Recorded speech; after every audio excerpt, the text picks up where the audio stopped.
السلام عليكم ورحمة الله وبركاته. الحمد لله رب العالمين، الصلاة والسلام على أشرف المرسلين وعلى آله وصحبه أجمعين. أما بعد، رب اشرح لي صدري ويسر لي أمري واحلل عقدة من لساني يفقهوا قولي. الصلاة والسلام عليك يا سيدي يا رسول الله، خذ بيدي قلت حيلتي أدركني يا سيدي يا رسول الله.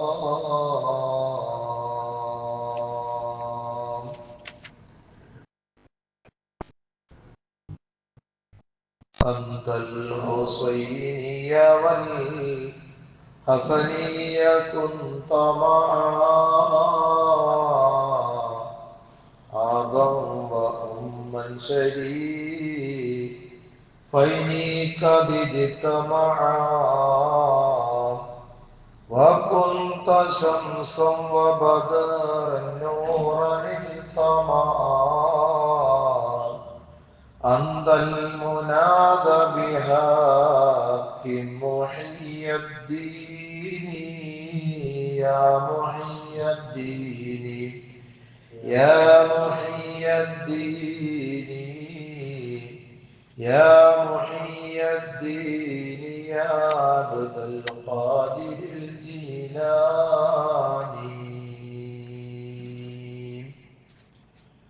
ഏറ്റവും ബഹുമാനാദരവുകൾ നിറഞ്ഞ മുഅ്മിനീങ്ങളെ, അല്ലാഹു റബ്ബുൽ ഇസ്സത്ത് നമ്മുടെ സംഗമങ്ങൾ അല്ലാഹു സ്വീകരിക്കുമാറാകട്ടെ. പവിത്രമായ ദീനിന്റെ വിധിവിലക്കുകൾ അനുസരിച്ച് ജീവിക്കുന്ന സ്വാലിഹീങ്ങളിൽ അല്ലാഹു റബ്ബുൽ ഇസ്സത്ത് നമ്മെ ഉൾപ്പെടുത്തി അനുഗ്രഹിക്കുമാറാകട്ടെ. നമ്മിൽ നിന്ന് വിട പറഞ്ഞു പോയ മുഴുവൻ ആളുകൾക്കും അല്ലാഹു മഗ്ഫിറത്തും മർഹമത്തും നൽകി അനുഗ്രഹിക്കുമാറാകട്ടെ. ജീവിച്ചിരിക്കുന്ന മാതാപിതാക്കൾ, ഭാര്യമക്കൾ, കുടുംബാദികൾ, ബന്ധപ്പെട്ടവർക്ക് അല്ലാഹു ആഫിയത്തുള്ള ദീർഘായുസ് കൊടുത്ത് അനുഗ്രഹിക്കുമാറാകട്ടെ. വളരെയധികം മഹത്വമുള്ള സമയങ്ങളിലാണ് നമ്മൾ നിലകൊള്ളുന്നത്. പ്രത്യേകിച്ച് ഔലിയാക്കന്മാരുടെ നേതാവായ മഹാനായ ശൈഖ് ജീലാനി റളിയല്ലാഹു അൻഹുവിന്റെ ആണ്ടിന്റെ മാസവും കൂടിയാണ്. ബഹുമാനപ്പെട്ടവരുടെ ബറക്കത്ത് കൊണ്ട് അല്ലാഹു നമ്മുടെ ദുനിയാവും ആഖിറവും അല്ലാഹു നന്നാക്കി തരുമാറാകട്ടെ. ഒരുപാട് ചരിത്രങ്ങൾ നമ്മുടെ ജീവിതങ്ങളിലേക്ക് കാണിച്ചു തന്ന നമ്മുടെ പ്രിയ ഗുരുവാണ് ബഹുമാനപ്പെട്ട അബ്ദുൽ ഖാദിർ ജീലാനി റളിയല്ലാഹു അൻഹു. അവിടുത്തെ പേര് തന്നെ അസയ്യിദ് അബ്ദുൽ ഖാദിർ ബിനു അബൂ സ്വാലിഹ് മൂസ റളിയല്ലാഹു അൻഹു എന്നാണ്. അബ്ദുൽ ഖാദിർ ജീലാനി എന്നും കീലാനി എന്നും ജീലി എന്നും അറിയപ്പെടുമെന്നാണ് ചരിത്രങ്ങളിൽ നിന്ന് നമുക്ക് മനസ്സിലാക്കാൻ പറ്റുന്നത്. ധാരാളം അപരനാമങ്ങൾ ബഹുമാനപ്പെട്ട ഗൗസുൽ ആലം മുഹിയുദ്ദീൻ അബ്ദുൽ ഖാദിർ ജീലാനി തങ്ങൾക്കുണ്ട്. ചരിത്രങ്ങൾ പരിശോധിക്കുമ്പോൾ 10ഓളം പേരുകളിലൂടെ അറിയപ്പെടുന്ന മഹാനാണ്. എന്നാൽ പിതാവ് സയ്യിദ് അബൂ സ്വാലിഹ് മൂസ ഹസൻ റളിയല്ലാഹു അൻഹുവിന്റെ പരമ്പരയിലാണ് അവരുടെ പരമ്പര ചെന്നെത്തുന്നത്. മാതാവ് ഉമ്മുൽ ഖൈർ ഫാത്തിമ ബീവി റളിയല്ലാഹു അൻഹ, പ്രസിദ്ധ സയ്യിദ് അബ്ദുല്ലാഹി സാമിഈ റളിയല്ലാഹു അൻഹുവിന്റെ മകളാണ്. എന്ന് പറയുമ്പോൾ ഹുസൈൻ റളിയല്ലാഹു അൻഹുവിന്റെ അവരുടെ പരമ്പര ചെന്നെത്തുന്നു. വാപ്പ വഴിയും ഉമ്മ വഴിയും എടുത്തു നോക്കുമ്പോൾ ബഹുമാനപ്പെട്ട ഗൗസുൽ ആസം മുഹിയുദ്ദീൻ അബ്ദുൽ ഖാദിർ ജീലാനി റളിയല്ലാഹു തആല അൻഹു നബി സല്ലല്ലാഹു അലൈഹി വസല്ലമ തങ്ങളുടെ പ്രിയ പേരമക്കളായ ഹസൻ ഹുസൈൻ റളിയല്ലാഹു അൻഹുമ അവരിലേക്കാണ് ചെന്നെത്തുന്നത്. അതാണ് ഖുതുബിയത്തിന്റെ ബൈത്തിൽ ബഹുമാനപ്പെട്ട സദഖത്തുല്ലാഹി താഹിരി റളിയല്ലാഹു തആല അൻഹു പറഞ്ഞത്, അന്തൽ ഹുസൈനിയ വൽ ഹസനിയ കുന്തബാ അബൻ വ ഉമ്മൻ ശരീ ഫൈനി കദിജ്തമാ വ കുന്ത ശംസം വ ബദ്റൻ നൂറനിൽ തമാ അന്തൽ മുനാദ ബിഹാ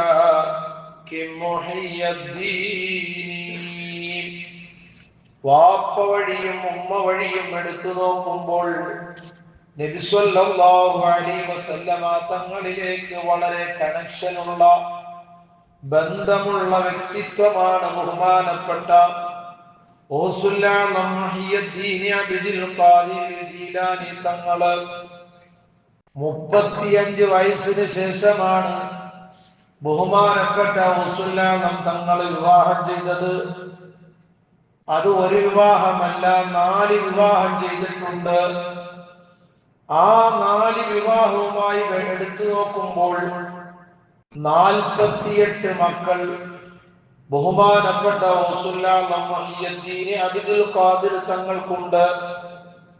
27 ആൺകുട്ടികളും 22 പെൺകുട്ടികളുമാണ് എന്നാണ് ചരിത്രത്തിൽ നമുക്ക് കാണാൻ കഴിയുന്നത്.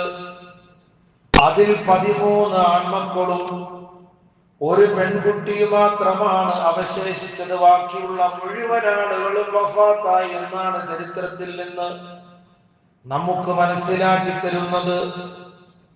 ആ 13 മക്കള് 1 പെൺകുട്ടിയും ബാക്കിയുള്ളതൊക്കെ ആൺകുട്ടികളായിരുന്നു.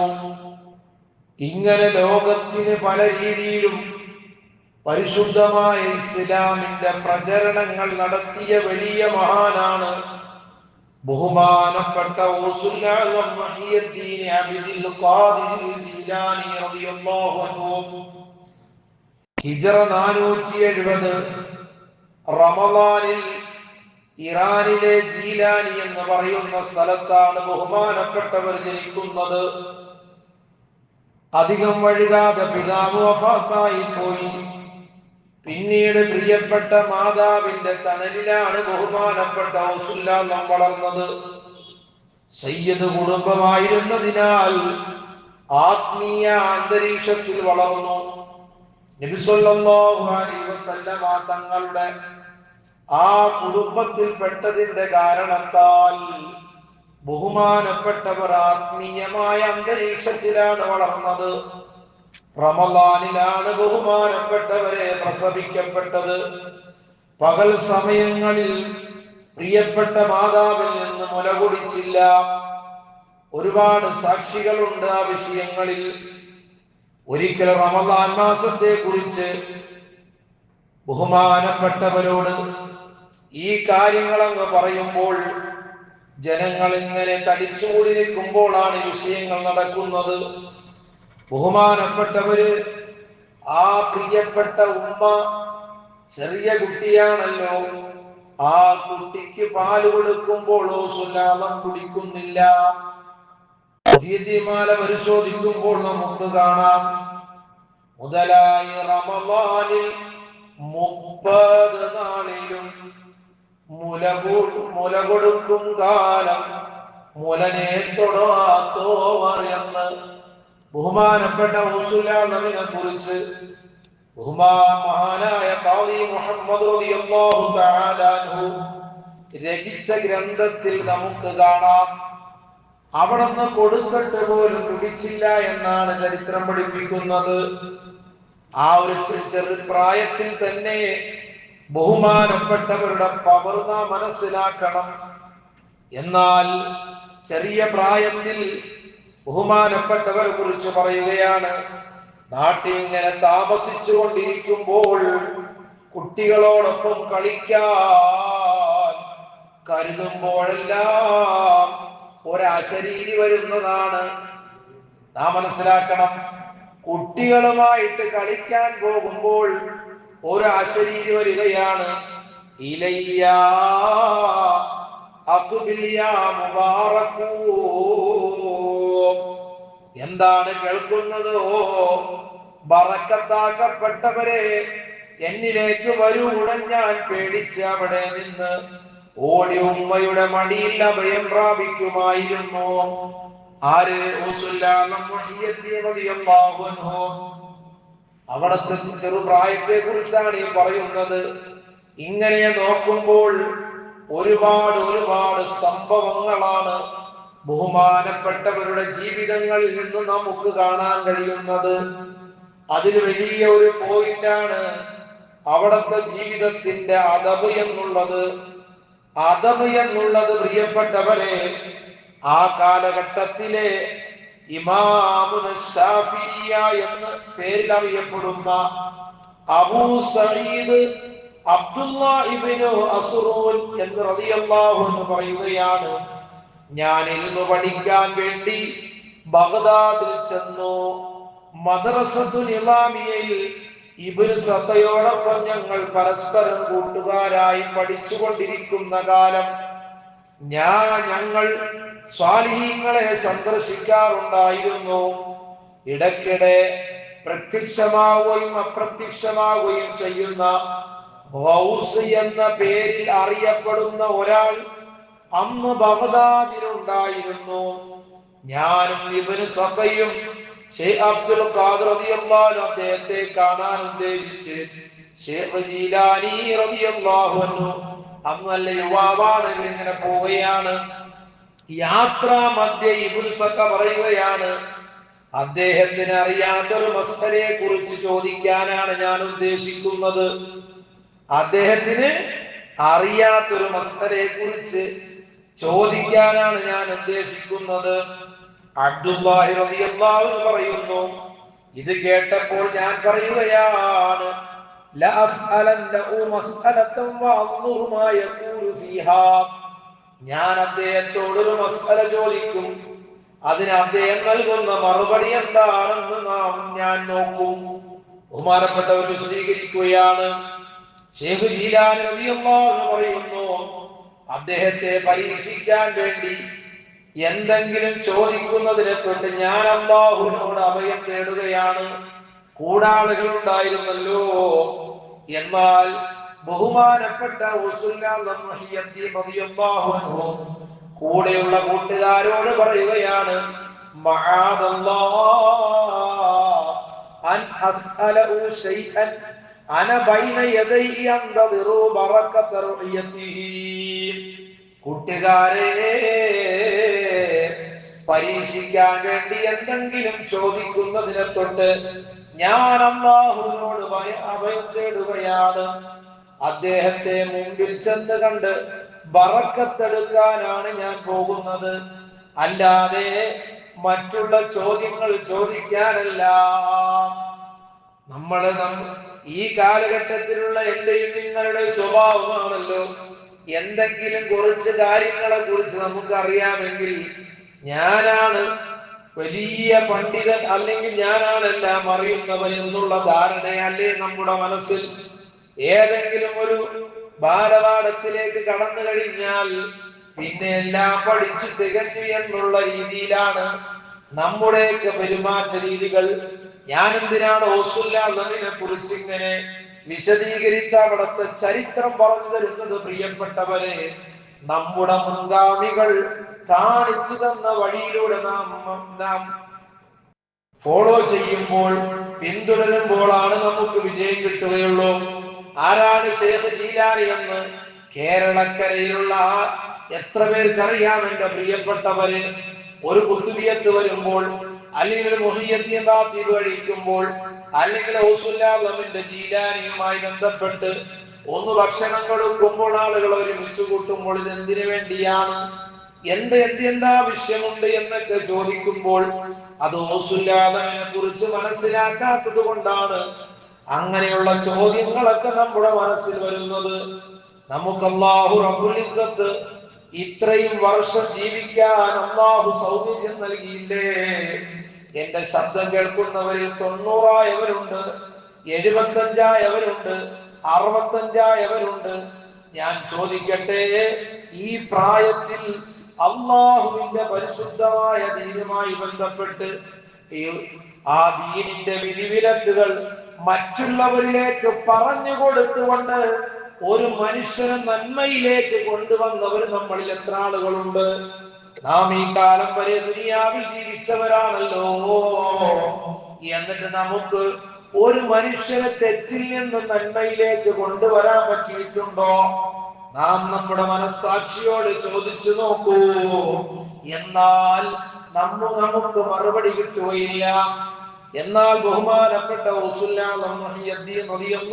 ഉണ്ടല്ലോ, 91 വർഷക്കാലം ഈ ലോകത്ത് ജീവിച്ചെങ്കിൽ 10,000-ങ്ങളല്ല അതിന്റെ അപ്പുറത്തുള്ള ആളുകളെ പരിശുദ്ധമായ ഇസ്ലാമിനെ കുറിച്ച് മനസ്സിലാക്കി കൊടുക്കുകയും ഇസ്ലാമിന്റെ ഓരോ ശൈലികൾ പറഞ്ഞ് അവരുടെ ജീവിതങ്ങളെ ചിട്ടപ്പെടുത്തി അശ്ഹദു അല്ലാ ഇലാഹ ഇല്ലല്ലാഹ് വഅശ്ഹദു അന്ന മുഹമ്മദുർ റസൂലുള്ളാഹ് എന്ന ആ തൗഹീദിന്റെ വചനങ്ങളിലൂടെ അവരുടെ ജീവിതങ്ങളെ കൊണ്ടുവന്നെങ്കിൽ എത്രത്തോളം ഇസ്ലാമിന് വേണ്ടി ശബ്ദിച്ച മഹാനാണ്.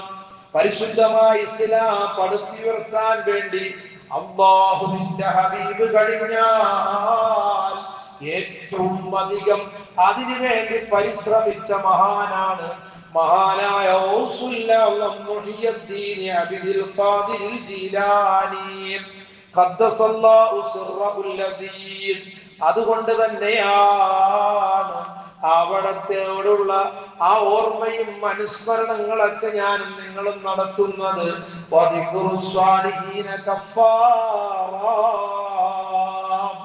സ്വാലിഹീങ്ങളെ കുറിച്ച് പറയലും സ്വാലിഹീങ്ങളെ കുറിച്ച് ഓർക്കലും നമ്മുടെ ഈമാൻ വർദ്ധിക്കാനുള്ള വലിയ കാരണമാണ് എന്ന് ഞാനും നിങ്ങളും മനസ്സിലാക്കേണ്ടതുണ്ട്. ഇതൊക്കെയാണ് മഹാന്മാരിൽ നിന്ന് നാം ഉൾക്കൊള്ളേണ്ടത്. ഇന്ന് ഈ കാലഘട്ടത്തിൽ ജീവിക്കുന്ന എനിക്കോ നിങ്ങൾക്കോ എവിടെയാണ് പ്രിയപ്പെട്ടവരെ അദബുള്ളത്? എവിടെയാണ് നമുക്ക് മര്യാദയുള്ളത്? നാം ഒന്ന് ചിന്തിച്ചു നോക്കണേ. ബഹുമാനപ്പെട്ട ശൈഖ് ജീലാനി റളിയല്ലാഹു അൻഹു പറയുന്നു, ഇറാഖിലെ മരുഭൂമികളിലൂടെ തരിശു നിലങ്ങളിലൂടെ 25 വർഷം ഞാൻ ഒറ്റയ്ക്ക് ചുറ്റി നടന്നിട്ടുണ്ട്. കെട്ടുകഥകളല്ല, ബഹുമാനപ്പെട്ടവരെ കുറിച്ച് മനസ്സിലാക്കിയ മഹാന്മാരായ മഹത്തുക്കൾ നമുക്ക് പറഞ്ഞു തരുന്നതാണ്. 1-2 വർഷമല്ല, 25 വർഷം ഒറ്റയ്ക്ക് ഇങ്ങനെ നാട്ടിലൂടെ ചുറ്റി നടന്നിട്ടുണ്ട്. എന്തിനു വേണ്ടി? ആർക്കും എന്നെ അറിയാമായിരുന്നില്ല. ഓസുലാലമാണ് എന്ന്, മുഹിയുദ്ദീൻ ശൈഖാണെന്ന് ആർക്കും അറിയില്ല. റിജാലുൽ ഗൈബിൽപ്പെട്ടവരും ജിന്നുകളും എന്റെ അടുക്കൽ വരികയും അവർക്ക് അല്ലാഹുവിലേക്കുള്ള വഴി ഞാൻ പഠിപ്പിച്ചു കൊടുക്കുകയും ചെയ്തിട്ടുണ്ട്. ആര്? ബഹുമാനപ്പെട്ട മുഹിയുദ്ദീൻ അബ്ദുൽ ഖാദിർ ജീലാനി റളിയല്ലാഹു അൻഹു. ആർക്കൊക്കെ? റിജാലുൽ ഗൈബിൽപ്പെട്ടവരും ജിന്നുകൾക്കും ആ ജിന്നുകൾക്കും വഴി കാണിച്ചു കൊടുത്തിട്ടുണ്ട്. ആര്? മുഹിയുദ്ദീൻ അബ്ദുൽ ഖാദിർ ജീലാനി. ഞാൻ ആദ്യമായി പറയുകയാണ്, ഞാൻ ആദ്യമായി ഇറാഖിലേക്ക് പ്രവേശിക്കുമ്പോൾ ഹിളർ നബിയെ കണ്ടു. അതുകൊണ്ടാണല്ലോ ഇന്നും നാം മുസാഫാത്ത് ചെയ്യുമ്പോൾ കൈ കൊടുക്കുമ്പോൾ പതുക്കെ നമ്മുടെ ആരുടെ കൈയാണോ കൊടുക്കുന്നത് ആ കയ്യിൽ നമ്മൾ പിടിച്ചു നോക്കും, ഇവിടെ എല്ലുണ്ടോ അല്ലെങ്കിൽ മാംസമാണോ എന്ന്. കാരണം ഹിളർ നബിയുടെ ഹുസൂസിയത്തിൽപ്പെട്ട കാര്യമാണല്ലോ അത്. ഹിളർ നബിയുടെ ഹുസൂസിയത്തിൽപ്പെട്ട കാര്യമാണല്ലോ അത്. എന്നാൽ ആദ്യമായി ഇറാഖിലേക്ക് പ്രവേശിക്കുമ്പോൾ റസൂലുള്ളാഹി കാണുന്നത് ആരെയാണ്? ഹിളർ നബിയെ കണ്ടു. അദ്ദേഹത്തിന്റെ കൽപ്പനകൾ തെറ്റിക്കരുതെന്ന് അദ്ദേഹം എന്നോട് നിബന്ധന വെച്ച് എന്നോട് പറയുകയാണ്. എന്താണ് പറയുന്നതെന്നറിയുമോ? നിങ്ങൾ ഇവിടെ ഇരിക്കൂ. അദ്ദേഹം എന്നെ ഇരുത്തിയ സ്ഥലത്ത് ഞാൻ 3 വർഷം ഇരുന്നു. എന്റെ പ്രിയപ്പെട്ടവരെ മനസ്സിലാക്കണം, ഇവിടെ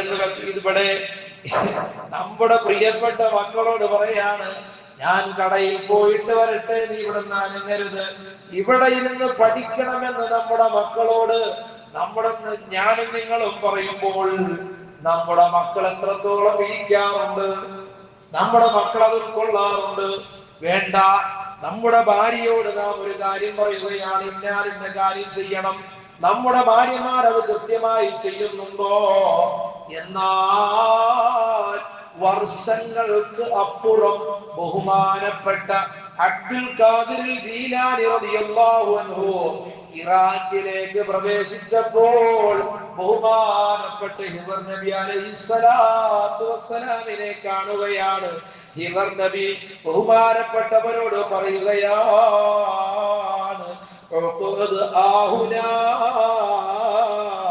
ഇവിടെ നിങ്ങൾ ഇരിക്കണം,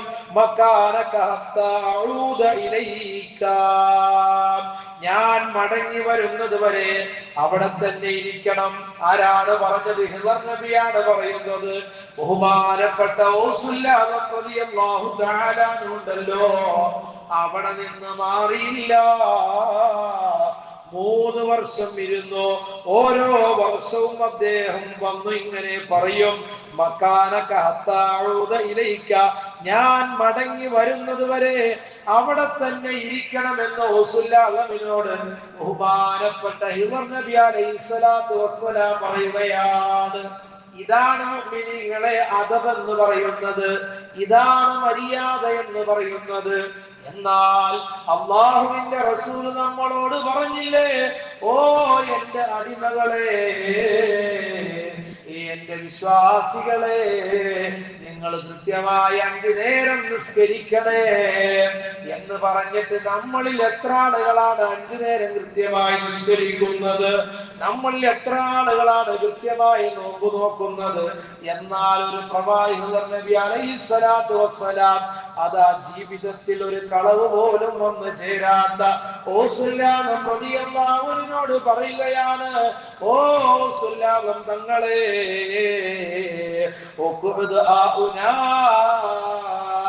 ഇവിടെ ഇരിക്കുക എന്ന് പറഞ്ഞപ്പോൾ 3 വർഷം അതേ ഇരിപ്പിലായി അവിടുത്തെ ജീവിതം ചിട്ടപ്പെടുത്തിയെങ്കിൽ ഇത് തന്നെയാണ് മുഹിയുദ്ദീൻ മാലയിലൂടെ പറയുന്നത്, ഒരു കാലിൽ നിന്ന് ഒരു ഹത്തം തീർത്തോർ എന്നെല്ലാം പറയുന്നില്ലേ?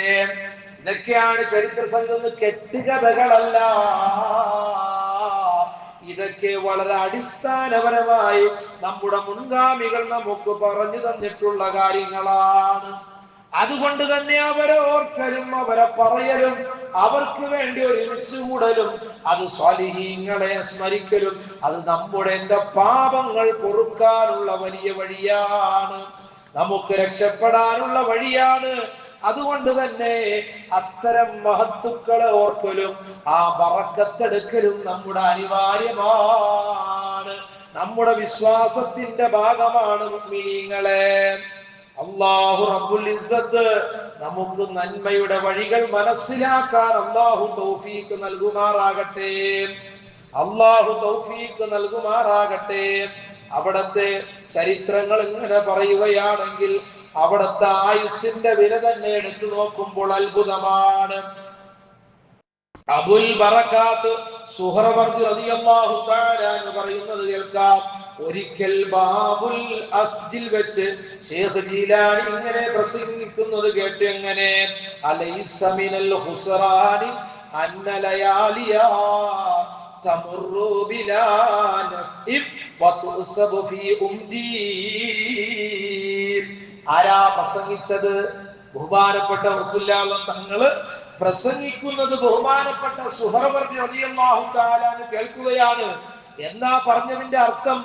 ഒരു ഉപകാരവും ഇല്ലാതെ എന്റെ രാത്രികൾ കഴിഞ്ഞു പോകുകയും പ്രസ്തുത സമയങ്ങൾ എന്റെ ആയുസ്സിൽ കണക്ക് വെക്കപ്പെടുകയും ചെയ്യുന്നത് നഷ്ടമല്ലയോ എന്ന് പറഞ്ഞ് പൊട്ടിക്കരഞ്ഞുകൊണ്ട് ബഹുമാനപ്പെട്ട റസൂലുള്ളാഹി പറഞ്ഞെങ്കിൽ, പ്രിയപ്പെട്ട സഹോദരങ്ങളെ, നമ്മുടെ ജീവിതത്തിൽ എത്രയോ സമയങ്ങളാണ് നമ്മൾ നഷ്ടപ്പെടുത്തി കളയുന്നത്. എത്രയോ സമയങ്ങളാണ് ഇന്ന് പ്രഭാതം മുതൽ ഇതേ സമയം വരെ അല്ലാഹു നമുക്ക് സുന്ദരമായ രീതിയിലുള്ള സംവിധാനങ്ങൾ സംവിധാനിച്ചു തന്നില്ലേ? അല്ലാഹുവിന് വേണ്ടി നാം എന്ത് ചെയ്തു? നമ്മുടെ ലോക മുസ്ലിമീങ്ങൾക്ക് വേണ്ടി നാം എത്ര പ്രാർത്ഥന നടത്തി? ഞാൻ ആരും കുറ്റപ്പെടുത്തുന്നതല്ല. കാരണം നമ്മളുടെ ഖൽബൊന്ന് നന്നാക്കിയെടുക്കണമെങ്കിൽ മഹാന്മാരുടെ പാതയിലേക്ക് നാം ചലിക്കണം. അവരുടെ വഴിയിലേക്ക് നാം നമ്മുടെ ജീവിതത്തെ കൊണ്ടുവന്നാൽ മാത്രമാണ് ചരിത്രം. അതുകൊണ്ട് തന്നെ ചരിത്രങ്ങൾ പഠിക്കണം.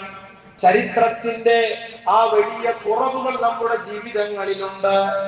ഞാൻ ചോദിക്കട്ടെ, വാപ്പയെ കുറിച്ചുള്ള ചരിത്രം മക്കളോട് ചോദിച്ചാൽ അറിയില്ല.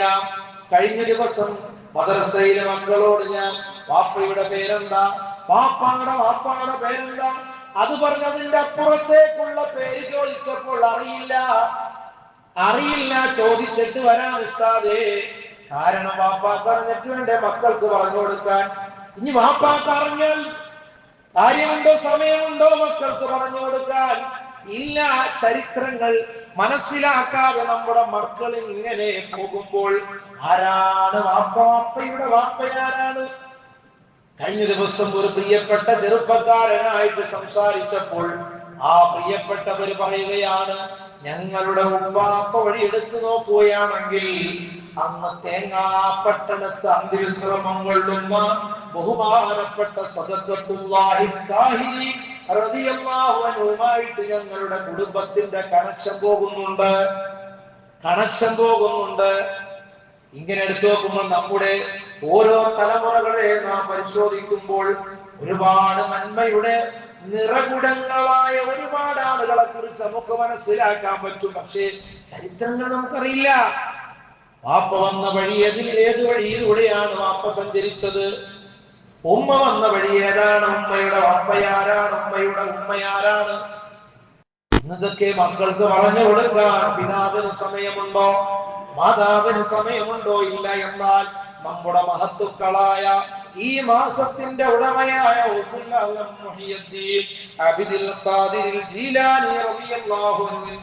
ആ വഴികളങ്ങ് പരിശോധിക്കുമ്പോൾ ഈ പരിശുദ്ധമായ ദീൻ പടുത്തുയർത്താൻ വേണ്ടി സഹിച്ച ത്യാഗം എത്രത്തോളമാണെന്നറിയുമോ? എന്നിട്ട് നമ്മൾ അവരെ ഓർക്കുന്നില്ല, അവരെ പറയുന്നില്ലെങ്കിൽ നമ്മുടെ ഖൽബിൽ ഈമാനില്ലാത്തത് കൊണ്ടാണെന്ന് നമ്മൾ മനസ്സിലാക്കണം. അല്ലാഹു മഹത്തുക്കളെ ഉൾക്കൊള്ളുന്ന ഖൽബ് അല്ലാഹു നൽകുമാറാകട്ടെ. അതുപോലെ തന്നെ ഫലസ്തീൻ എന്ന് പറയുന്ന രാജ്യമുണ്ടല്ലോ, ആ ഫലസ്തീനെ കുറിച്ച് നാം പഠിക്കുമ്പോൾ ഒരിക്കലും ഒരു മുഅ്മിനായ മനുഷ്യൻ വേദനിക്കേണ്ടി വരുന്നില്ല. ഒരു മുഅ്മിനായ മനുഷ്യൻ പേടിക്കേണ്ടതില്ല. ഞാൻ കഴിഞ്ഞ ആഴ്ച സൂചിപ്പിച്ചതല്ലേ, 2023 ഒക്ടോബർ 7 ഹമാസ് തൊടുത്ത ആ മിസൈൽ ചൊല്ലിയല്ലേ ഈ സംഘർഷങ്ങളൊക്കെ ഉണ്ടായത്, പ്രശ്നങ്ങളൊക്കെ ഉണ്ടായത്. ഏതെങ്കിലും മുസ്ലിം മക്കളോ ഏതെങ്കിലും ഫലസ്തീനിലെ മക്കളോ ആത്മഹത്യ ചെയ്തോ? എന്റെ മക്കൾ നഷ്ടപ്പെട്ടു, എന്റെ ഭാര്യ നഷ്ടപ്പെട്ടു, എന്റെ വാപ്പ നഷ്ടപ്പെട്ടു, അതിന്റെ പേരിൽ ഞാൻ എന്തിനാണ് ജീവിക്കുന്നത് എന്ന് പറഞ്ഞ് ഇത്രയും വർഷം ഇതുപോലെയുള്ള വലിയ കൊലകൾ നടന്നിട്ട് പോലും ഒരു ആത്മഹത്യയുടെ ഒരു റിസൾട്ട് നമുക്ക് കാണിച്ചു തരാൻ പറ്റുമോ? ഇല്ല, ഒരിക്കലും ഒരു ആത്മഹത്യ ഉണ്ടായിട്ടില്ല.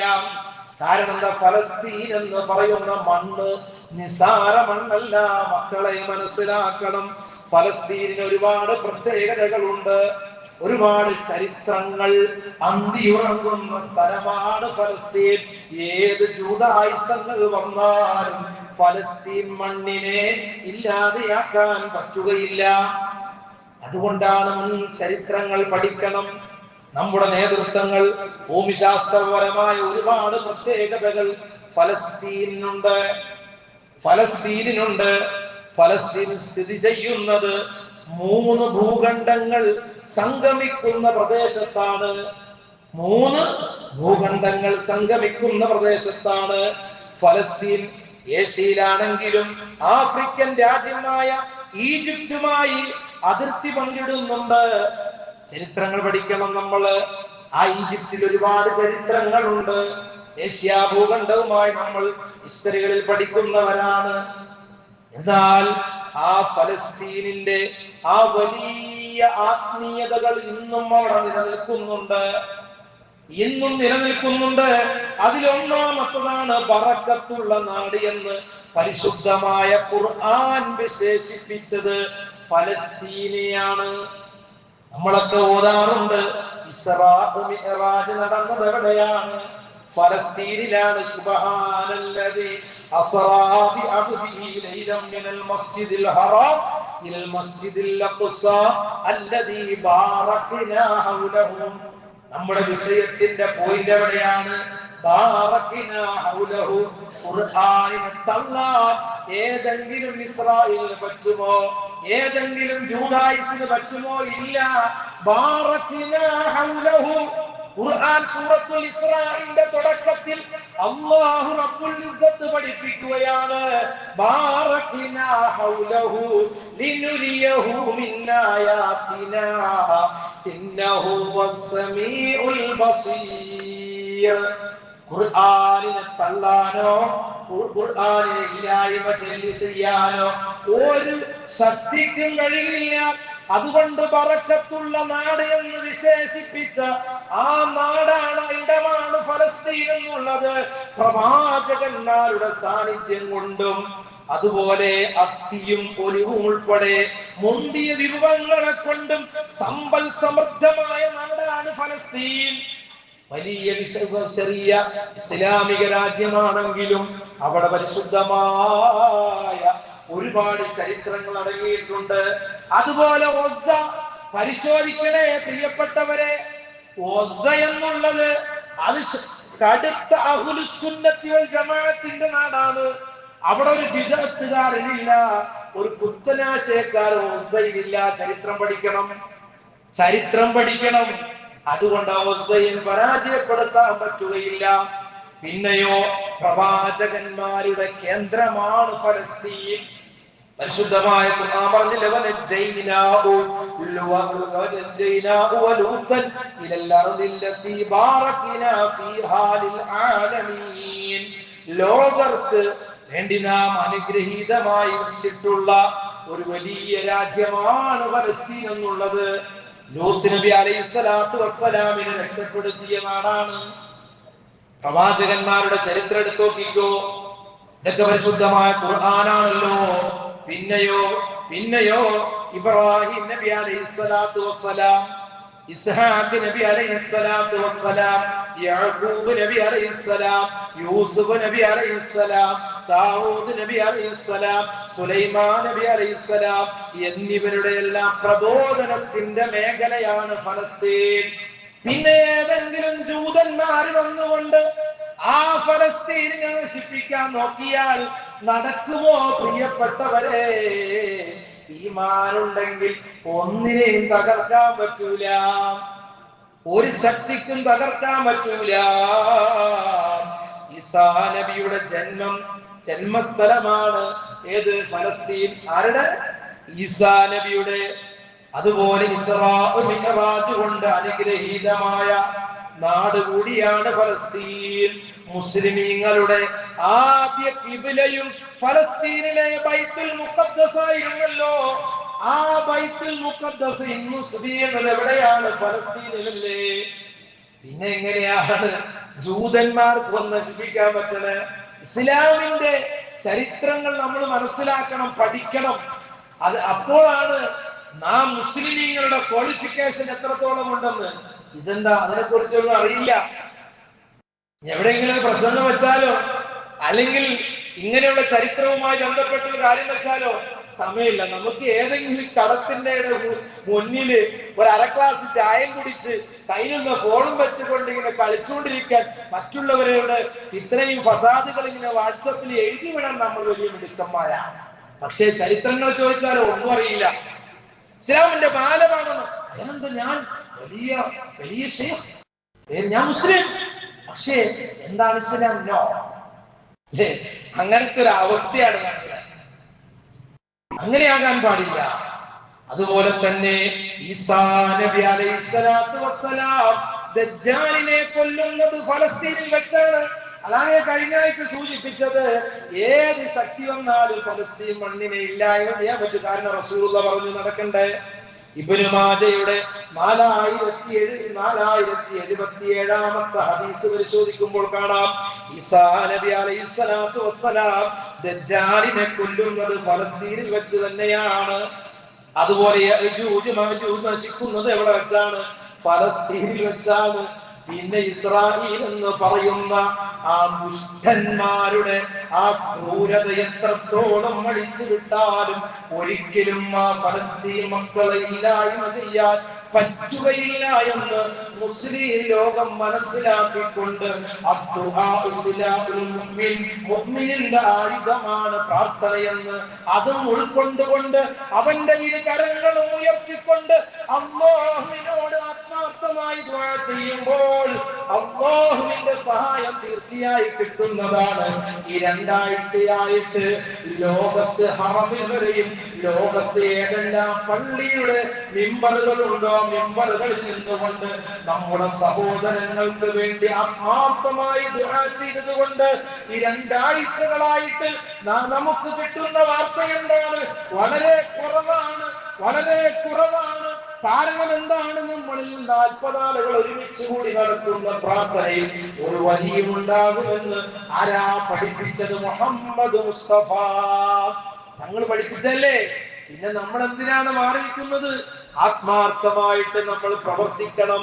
നമ്മളാൽ കഴിയുന്ന രീതിയിലുള്ള ഓരോ കാര്യങ്ങൾ ചെയ്യണം. അല്ലാഹു തൗഫീഖ് നൽകുമാറാകട്ടെ. ഒരു സഹോദരന് വേണ്ടിയുള്ള പ്രാർത്ഥന എന്നുള്ളത് അത് വലിയ വിജയമാണ്. അല്ലാഹു നമ്മുടെ പ്രയാസങ്ങൾ അനുഭവിക്കുന്ന നമ്മുടെ സഹോദരങ്ങൾക്ക് അല്ലാഹു സമാധാനം കൊടുക്കണേ തമ്പുരാനെ, ശാന്തി കൊടുക്കണേ അല്ലാഹ്.